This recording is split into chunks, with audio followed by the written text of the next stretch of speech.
Creative Living with your host, Cheryl Borden. This segment is going to be on how to look 10 pounds thinner. So is this the after or the before? Well, this is definitely the before, and I wanted to start with three really classic pieces: a basic little slim skirt, a plain shell underneath, and an easy cardigan, things that every woman probably has in her wardrobe.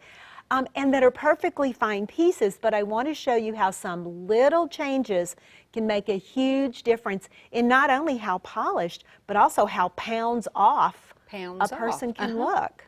Okay, well, let's see you work your magic. Well, let's start from the bottom up. Okay. We've started out with a really comfortable little loafer, a perfectly nice shoe, but the downside of it isn't really just the fact that it's a low heel, that it's flat, but that it's what we call a high vamp, which means that the tongue on the front of that shoe covers almost half my foot. Oh, it does. Look at the difference when we slide into a low vamp shoe that exposes more foot, and all of a sudden your legs look 2 to 3 inches longer. What would we give for 2 to 3 inches of extra height?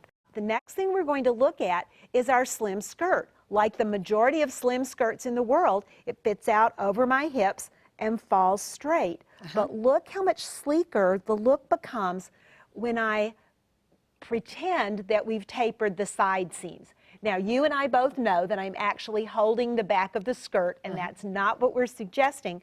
But if a person who sews herself or someone who doesn't can have her dressmaker angle those side seams just slightly, and all of a sudden, again, your whole lower body looks sleeker.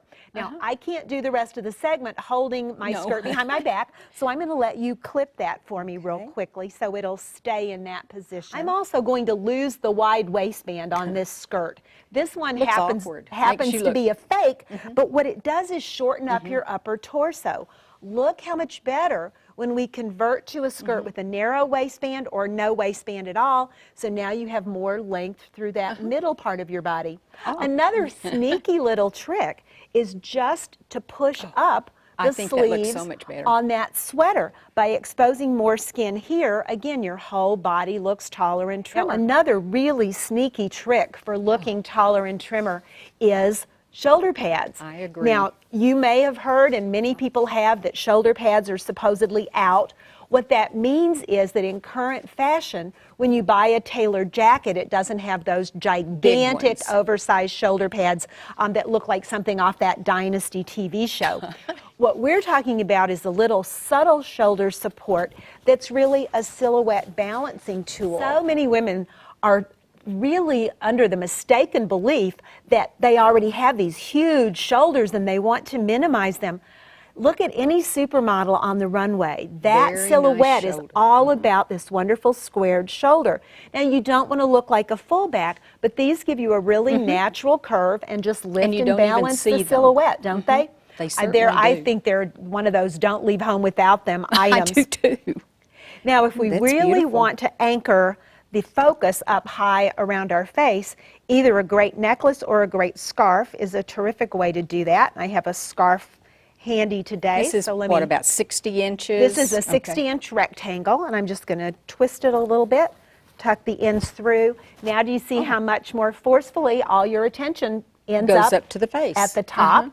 And we want to punctuate that with a pair of statement earrings, which simply means an earring that it's bold enough that it commands focus. They don't have to be the size of a hubcap, but you want them to be visually dominant within the look. So now all the focus is landing up here, all of this is sleeked down, and I'm hoping that you'll look like a different person. that I look at least 10 pounds thinner, right? And a little bit more chic as well.